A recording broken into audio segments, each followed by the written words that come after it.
I'm supposed to be chair, right? Yeah, absolutely. Excellent. So our next presentation, which will continue the tradition of the morning in having a more applied flavor and applications of the Wiener-Hopf technique, will be given by Alexander Movchan from the University of Liverpool, and the subject will be Wiener-Hopf formulations for scattering problems around semi-infinite elastic ducts. Thank you very much, Michael.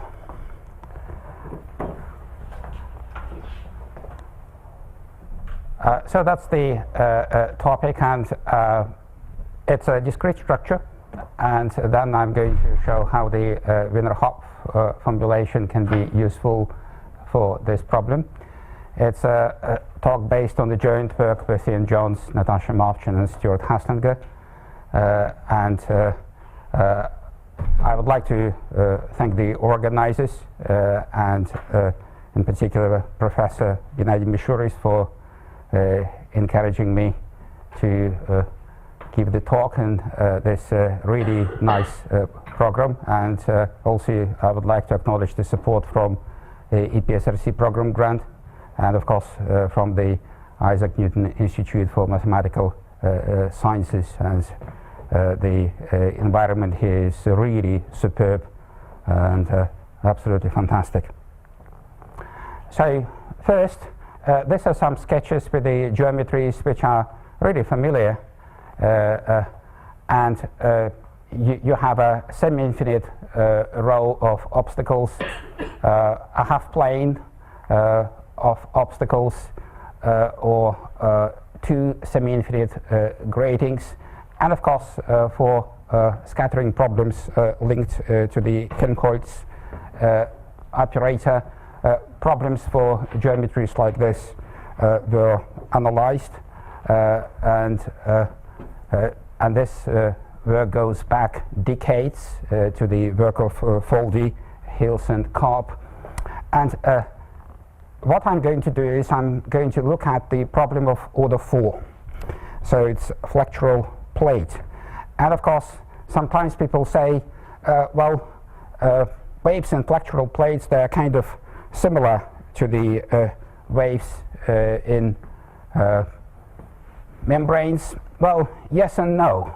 And to see this, so you need to look at Green's function. Green's function for the Helmholtz operator is singular. For the equation describing waves in Kirchhoff plates, it's bounded.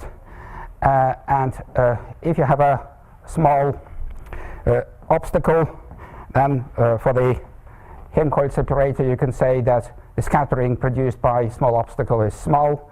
But for the plate, well, if the boundary condition on this small obstacle is clamped boundary, it's not small. And there are really interesting features when boundary conditions are involved. So what I'm looking for is a problem about rivets.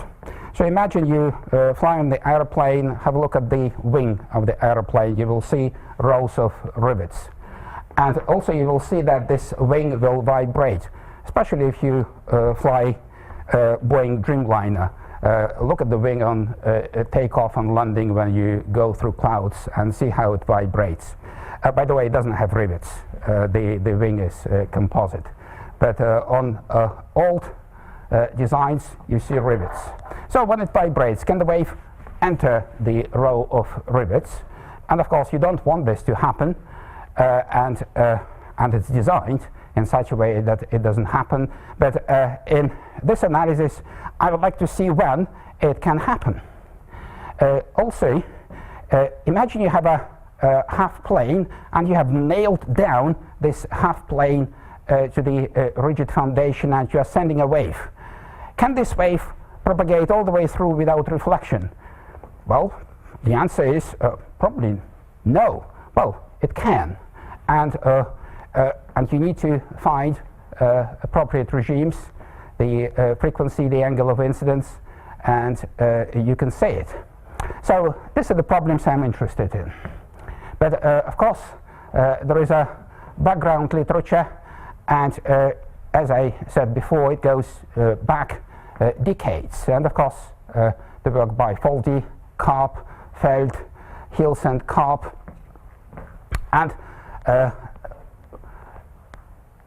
less than 20 years ago, it was revisited and really analyzed substantially in with a series of new results by Linton and Martin, also Linton, Porter and Thompson. And here the size was introduced. This was the semi-infinite array of circular inclusions. And these are the two papers, and this is the paper I'm going to focus on, and the other one on the so-called herringbone waveguides. I have also listed several papers where the ideas of Lenit-Sliphan were used for lattices, and the problems I'm going to talk about on one hand have some similar features, on the other hand they're different, because for a lattice the main master structure is a lattice. Here the main master structure is a continuum structure, a plate. And when you look at propagating cracks, you have the moving crack. Here the semi-infinite array of gratings doesn't move. Instead you have a wave coming in, and you are looking at scattering. But one important feature which I would like to emphasize is the importance of the kernel function itself. The kernel function is very important. For example, in the lecture given by Professor Marder this morning, the energy release rate comes from the kernel function. You don't need to factorize the Wiener-Hopf equation. All you need to know is the argument of the kernel function, and then there is an integral involved of this quantity. So, and this kernel function includes very important information about dispersion of waves in the lattice. In particular for cracks, it includes information about the waves that may propagate forward and backwards, and you can see it before you have done any factorization. So in this case I will also look at features like this. So I will begin with a simple example. As I said, the geometry is very familiar, but it's not a Helmholtz scattering. Here we are talking about problem of order 4. And that's the paper I'm referring to. So I'm sending a wave, and I would like to know whether or not this wave can enter the double grating of rivets. So the formulation is very simple. In the time harmonic regime, that's the governing equation for the function u, which is this flexural displacement, the amplitude of flexural displacement. Beta is our spectral parameter linked to the radiant frequency in this way. Rho is the mass density, h is the thickness of the plate, d is the flexural rigidity. Then I have rigid pins, and on rigid pins u is 0. Green's function is bounded for this problem. And positions of rigid pins are, as I mentioned, these are just two parallel arrays, semi-infinite arrays of pins, and these are positions. And then I can have incident field as a plane wave.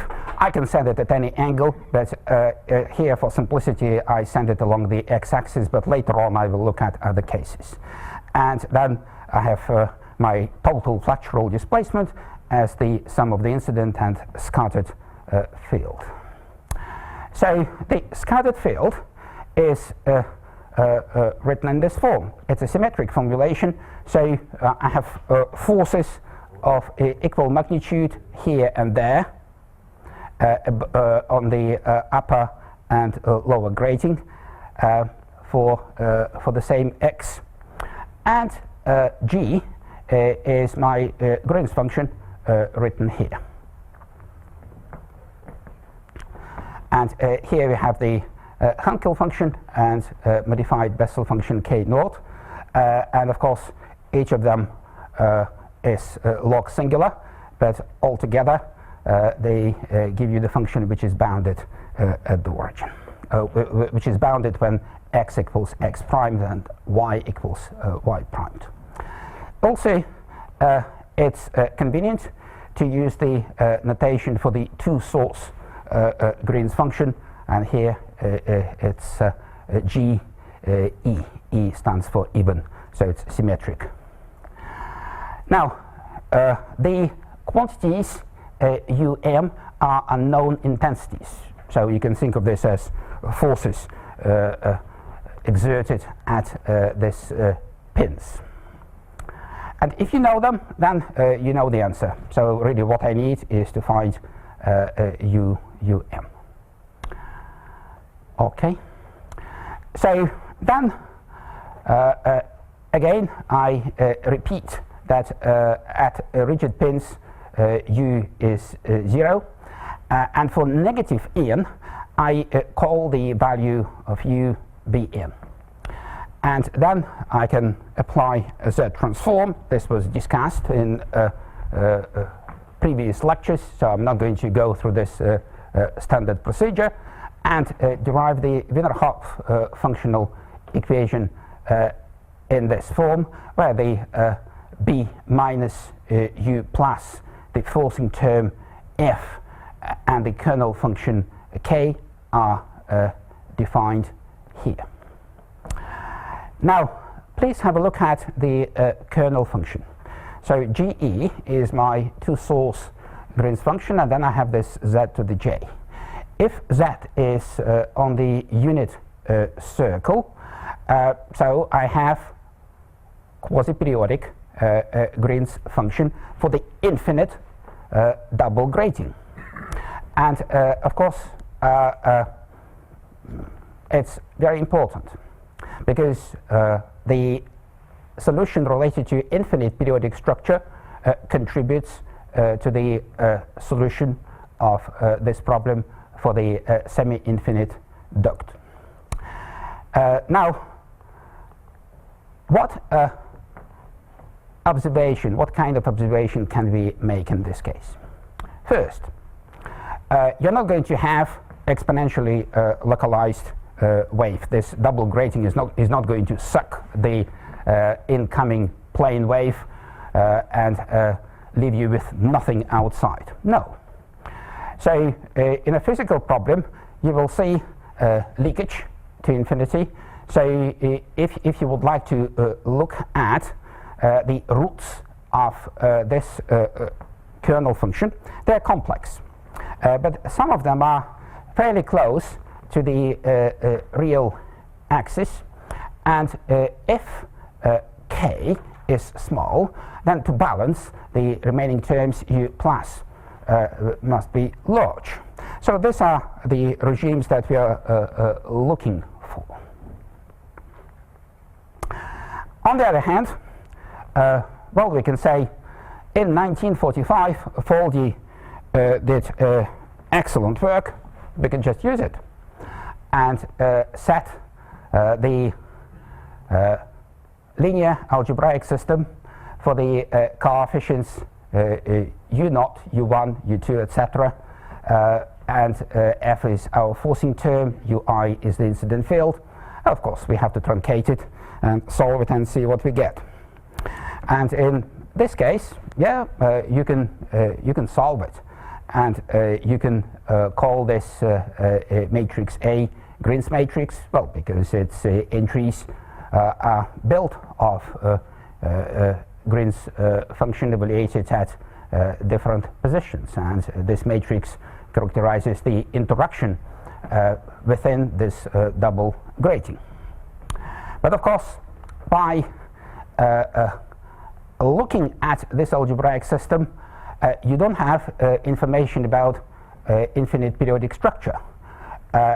But here you do, because k of z, when z is on the unit circle, is exactly a quasi-periodic Green's function for the infinite periodic double grating.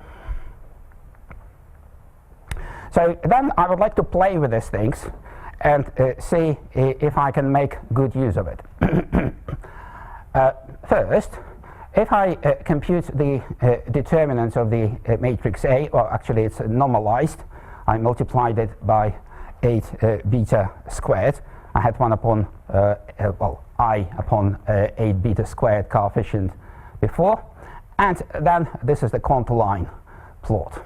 So I just look for contour lines where the determinant of Green's matrix, so you can see it's minus 50, and this is log, where determinant of Green's matrix is really small. The horizontal spacing is 1, the truncation order is 1000, and then so we find a candidate.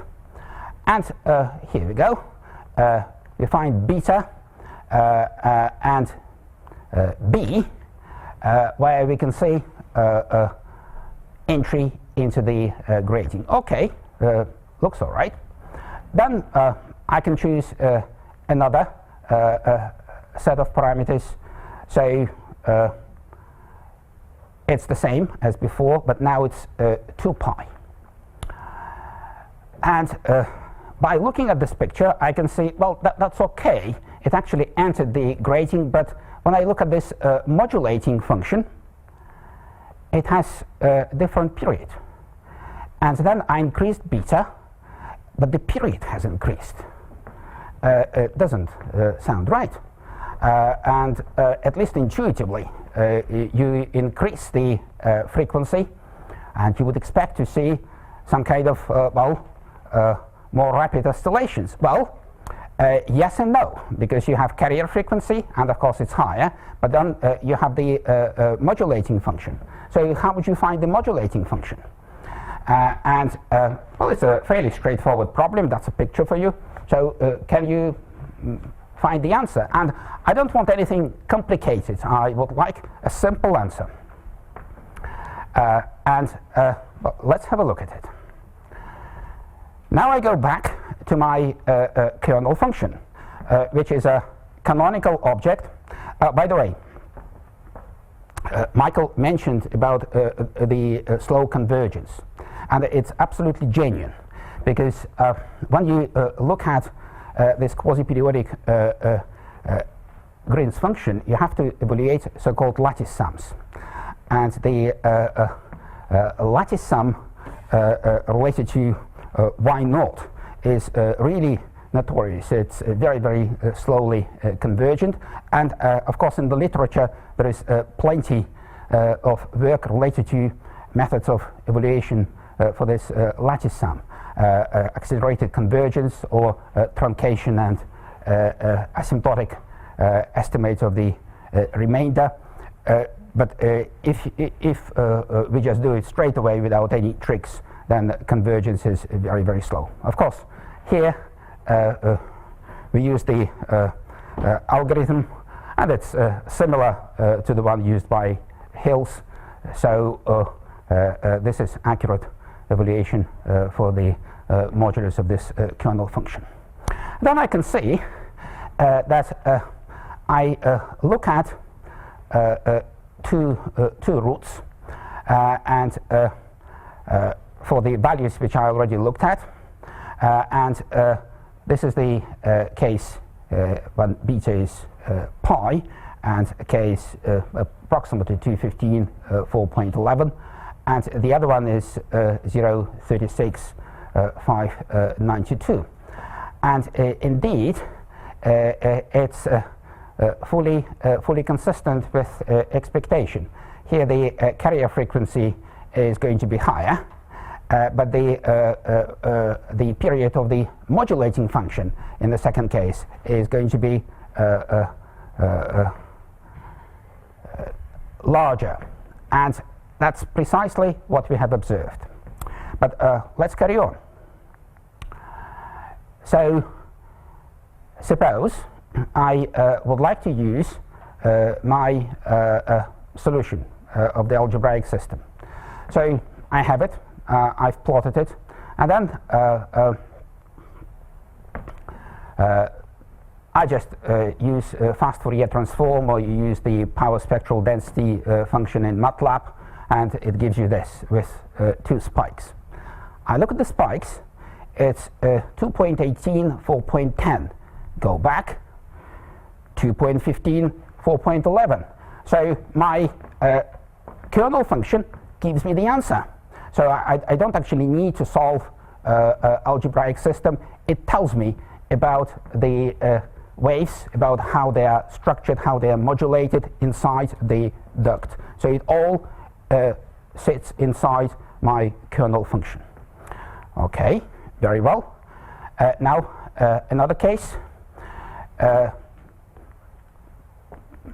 So it's the second case which I looked at, and now my spikes are at 0.38 and 5.9.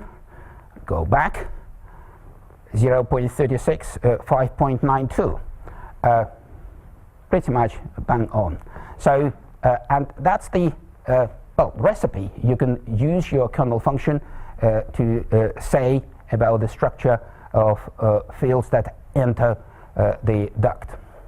Is there anything else, and I want only something very simple that I can do about the waves entering this duct? Well, I would like to have a effective waveguide approximation. So if I have given beta pi, and I see what happens if I play with the vertical spacing. If it's too small, then nothing enters in. I know that something comes in when b equals square root of 2. Well, there will be something when b is square root of 3. When it's 10, it's just illustration saying that this effective waveguide approximation will not work, because you will have reflections and bouncing waves between the two sides.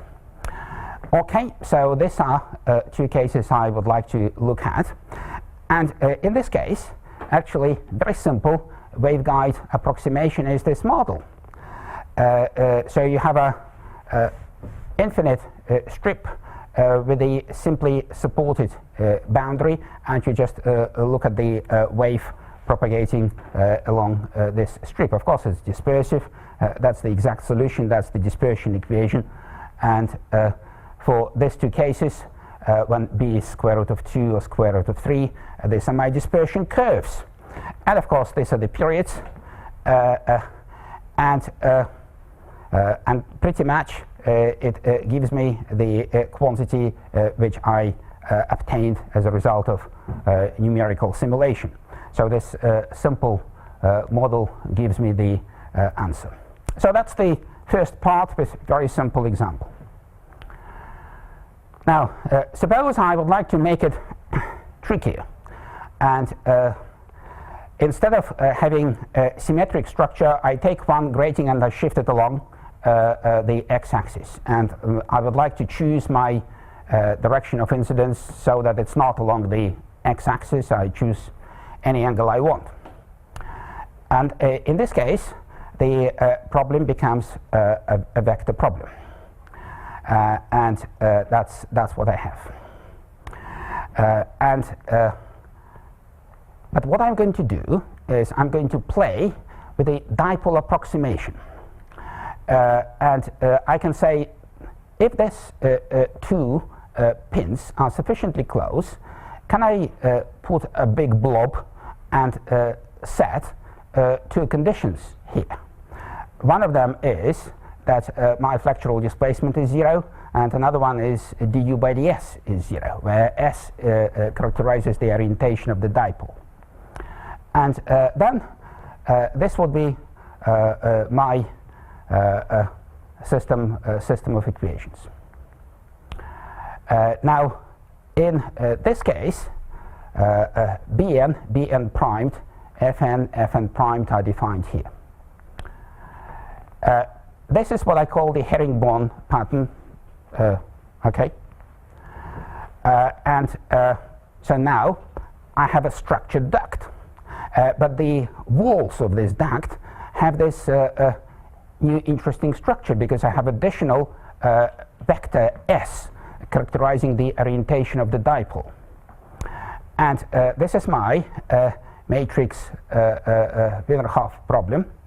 And the thing is, I can see how the Green's function enters K, and this is how. Okay, so I have explicit representation, and then by looking at my Green's function, I can tune the system so that it gives me what I want. And what do I want? I want the wave to enter this duct. In the dipole approximation, I replace this herringbone structure by the set of two blobs, and at each of these blobs I set two conditions. One of them is u equals 0, another one is du by ds is 0. And again, the Green's function and its derivatives, they are bounded because it's a Kirchhoff plate. And some examples at the end. So here I show one of the examples where you can see localization, and please note that the wave pretty much propagates all the way through without changing the well, the reflection in this region is very, very small. And then also comparison with the dipole approximation. If you ask, is it universal? Does it always work? The short answer is no. So you have to be careful with this. And in a sense, you have to look at dipole coefficients, which I don't have time to talk about in detail, but very happy to expand during the coffee break. And then we are talking about certain regimes when these dipole coefficients are dominant. But here we go. That's a good example. And finally, this is a little taster which tells you that orientation of this dipole can be really important. If I change the orientation, the pattern inside this duct may change, and of course you can control it. By the way, this is the graph of the moduli of dipole coefficients for different orientation of the dipoles, and you can see that indeed this angle theta makes a difference. And I'll stop here. Many thanks for your attention.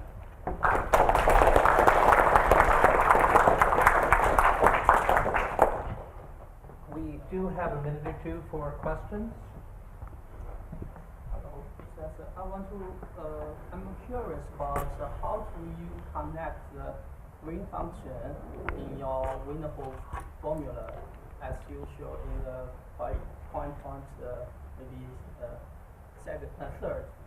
That is this a general case that such like in the duct that if I have the infinite Green function, that can I use this Green function into the similar infinite duct?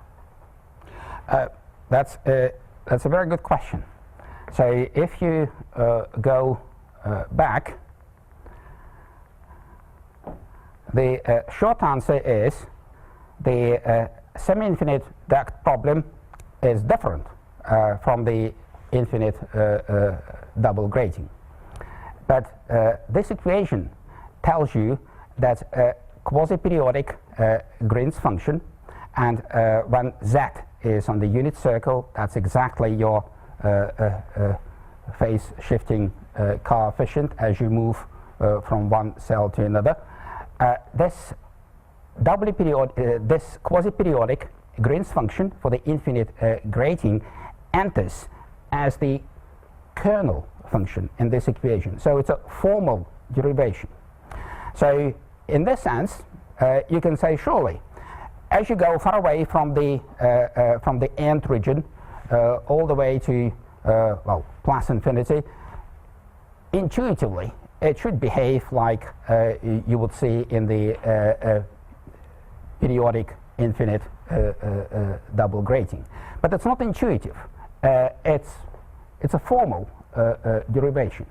And here, the answer to your question is you can use it as the kernel function in the Wiener-Hopf equation. What exactly does it mean? So if you want to factorize it, find the solution, then it will give you important information about behavior near the nth region. For example, it will have boundaries of shadow regions, and I haven't spoken about those at all. And of course, they will depend on how you structure the nth region. Imagine I decide to perturb my nth region somehow and make local perturbations of the geometry just near the end, and it will make a difference. But it will simply bring additional term into this equation responsible for the nth region. Okay, so but if you are interested in questions like localization, when you simply send a wave and you would like to know whether or not this wave enters the duct, yeah, this function is very useful, and of course it can give you answers very quickly. All right, let's thank Professor Movchan again. Thank you.